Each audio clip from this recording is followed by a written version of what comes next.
E aí galera, tudo bem? Meu nome é Bruno, professor Bruno Bernardes, sou professor de Educação Física e hoje a gente vai falar um pouquinho sobre o futsal, né? Essa aula de introdução, né? E primeiro contato com o esporte, até mesmo os seus fundamentos. Primeiro tem que saber que o futsal, ele também era conhecido como futebol de salão. Esse era o nome que nossos pais, nossos avós conheciam esse esporte. Lembrando que até hoje esse esporte não é praticado como uma modalidade olímpica, por série de coisas que isso vai além, né, de apenas um debate. São outras características que demandam, né, o COI, né, a comissão, né, que organiza os Jogos Olímpicos. Mas vamos lá.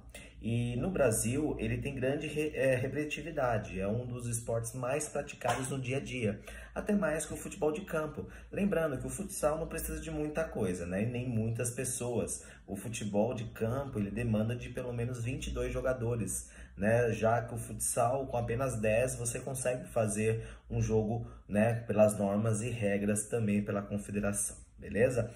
A origem, vamos lá, ele começou lá na década de 30 no Uruguai e responsável por esse monumento, por conhecer, levar o futsal à frente, foi o professor Juan Carlos. Ele fazia parte da ACM, né? Acho que todo mundo que estuda a história um pouquinho dos esportes vai acabar se deparando com essa sigla, ACM, que é o quê? Associação Cristã de Moços. E era como se fosse um colégio naquela época. Então, todas as ideias que esses professores tinham, eles implementavam nesses colégios. E o futsal foi mais um deles que começou também. Mas o seu nome primeiro não era futsal e nem futebol de salão, era indoor football. Por quê? A ideia é que criassem um esporte aonde se poderia praticar mesmo em dias de chuvas, porque naquela época somente jogava o campo em locais abertos. Então, quando chegavam próximos, né, a períodos de chuva, muitas das vezes as aulas eram suspensas de educação física. E o professor Juan Carlos teve essa ideia, trazer um esporte que já era praticado, né, na parte externa dos colégios, né, daquela época, para dentro. Então, por isso que com esse nome, né? Indoor Football, porque era um futebol coberto. Então, aí que se dá a primeira origem. No Brasil, já chegou lá por volta de 1935. E ele já chegou com o nome de futebol de salão, porque era um local fechado que era chamado de salão. Eles começaram a jogar nesses locais. E no início não era como hoje, que são 5 jogadores no caso, né? Um goleiro, aí tem os nomes, né? O fixo, os ala direita, ala esquerda e o pivô. Mas isso eu vou explicar também um pouquinho mais à frente, a nomenclatura de cada um deles com o nome. Mas naquela época eu jogava com 7 jogadores. Então, imagina que o espaço ele era curto e começou a ter muito contato físico. Então, eles decidiram fazer o quê? A troca. E naquela época também se usava a bola de futebol de campo. Então, eles notaram que a bola era muito leve. Então, chutavam a bola subia. Então, eles fizeram algumas alterações à demanda do tempo para que se fosse um esporte um pouco mais apresentável e também voltasse para a parte do profissionalismo, né? Saísse somente naquela parte de lúdico, de jogos de brincadeiras para jogo profissional. Então, eles adequaram com relação à quantidade de jogadores, tá? Lembrando, se mantém 4 jogadores de linha, aqueles que utilizam mais o pé, para aqueles que não conhecem o futsal, e o goleiro, que somente faz a utilização das mãos, né? Ele somente pode usar as mãos. Ele pode usar os pés, mas as mãos somente dentro da área. E, entre outras regras que levam o esporte a ser um pouco mais complexo. Mas para começar a jogar futsal precisa somente de uma bola e de pessoas. E não precisa de muito mais do que isso. Vamos falar um pouquinho sobre as regras, né? São as partes básicas para que vocês já consigam jogar o futsal com as regras mínimas. Vamos lá. A quadra, geralmente, todo mundo fala que é 40 por 20 a metragem, né? 40 de comprimento, de distância, né? No caso de comprimento, por 20 de largura. Mas podemos ver algumas diferenças, né? Pode ser que tenha, no caso, 38 de comprimento, mas geralmente as básicas oficiais que vocês encontram de 40 metros de comprimento por 20 de largura. O jogo é jogado em 40 minutos no total, são 2 tempos de 20 minutos. Cada intervalo são de 10 minutos, ou seja, são 40 minutos jogados e 10 minutos de intervalo. A diferença do futsal para o futebol de campo também nós temos que ressaltar é sobre as alterações. O futebol, né, de campo era praticados com apenas 3 substituições, sabendo que pós-pandemia teve essa alteração. Hoje se pode fazer mais substituições, totalizando 7, só que precisa parar, né, 3 vezes durante o jogo. Não pode trocar os 7 jogadores, um de cada vez. Mas voltando para o futsal, a troca ela é liberada, ou seja, o mesmo jogador ele pode entrar e sair, voltar novamente para a quadra, quantas vezes for necessário. Eu não ia falar quiser, mas na verdade quem manda isso é o técnico. O importante é que a bola, no caso, esteja parada e esse jogador não faça essa troca, né, levando vantagem, né, da posição com relação a isso. Voltando somente a falar com relação às posições.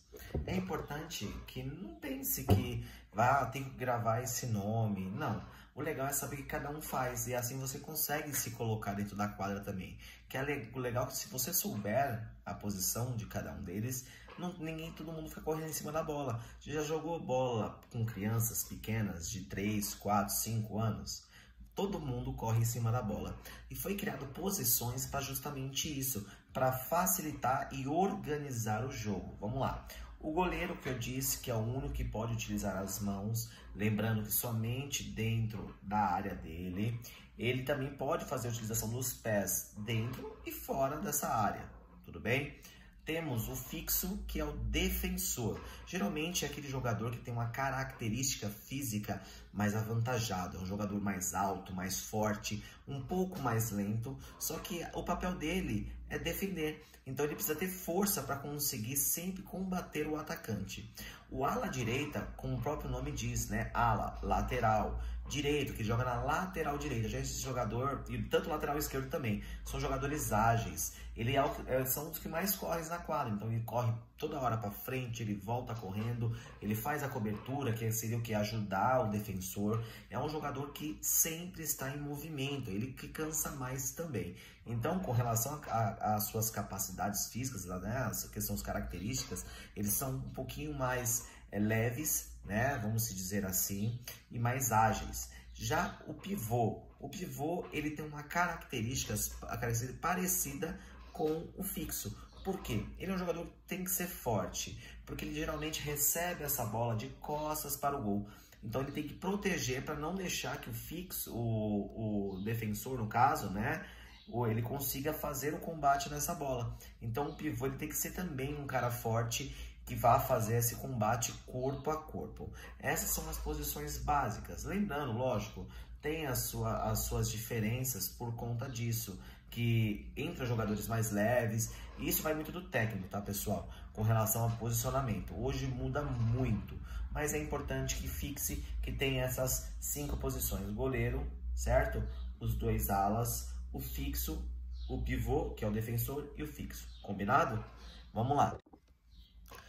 Agora, sabendo toda essa parte básica da história, as questões do posicionamento de cada um deles, é importante a gente ir para fundamentos, porque é onde que geralmente acontecem as aulas práticas, né? Nós conseguimos segmentar aí de uma forma que consiga aprender cada fundamento, unindo isso aos jogos. Então é importante frisar que no futsal tem alguns fundamentos, eles são recepção de bola, é quando você recebe essa bola.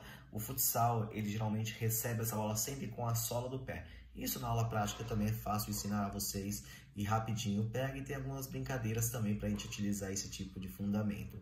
Também temos aí, né, o cabeceio, o drible, a finta.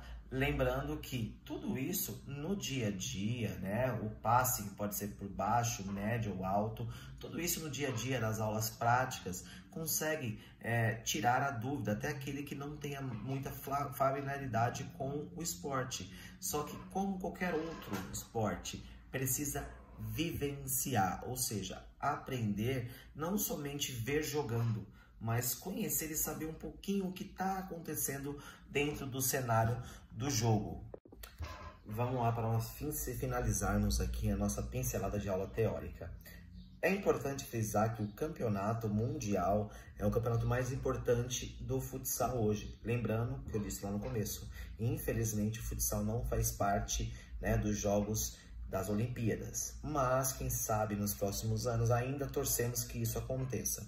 Então, frisando que a Copa do Mundo, o Brasil tem 5 títulos. O último campeonato que ocorreu ano passado, da Copa do Mundo, que na verdade foi adiada porque era para ser em 2020, foi 2021 por conta da pandemia, que todos sabemos que paralisou todos os esportes. O Portugal foi campeão. O Brasil não conseguiu chegar na final, Portugal venceu a Argentina, mas o Brasil continua com 5 campeonatos. Então o Brasil ainda é o melhor time do mundo com relação à Copa do Mundo, né, de futsal. Bom, pessoal, espero que vocês tenham conseguido colher e absorver um pouquinho dessas informações com relação aos esportes, no caso o futsal hoje. Tem muito conteúdo desses esportes para passar para vocês. Eu tenho uma paixão absurda por esporte coletivo e eu sei que isso inserido, né, no seu dia a dia, no dia a dia dos alunos, faz a diferença. Porque é ali que quebra todas as barreiras de preconceito, é ali que você consegue fazer a socialização, fazer com que entregue e aprenda a ouvir o próximo. E é isso, ali nós conseguimos já identificar os nossos futuros líderes. São aqueles que conseguem respeitar a diferença, que conseguem respeitar a dificuldade do próximo e tenta sempre ajudá-lo. Então, eu acredito e sou fã dos esportes por conta disso. A diferença e a humanização que isso traz no dia a dia dos alunos, ainda mais sabendo que hoje falta a oportunidade de conhecer esportes, né? Hoje é muito focado em videogame, celular e as atividades ao ar livre, ou até mesmo ao salão, no caso do futebol de salão, estão sendo deixadas de lado, mas graças a Deus permite que a educação física ainda seja aplicada aos alunos e levado um pouquinho mais de sabedoria e conhecimento ao corpo, perfeito? Muito obrigado, espero ter outras oportunidades de mostrar um pouquinho mais do meu conhecimento e da minha vontade. Espero que 2022 seja um ano excelente para todos nós. Um abraço a todos, tchau, tchau.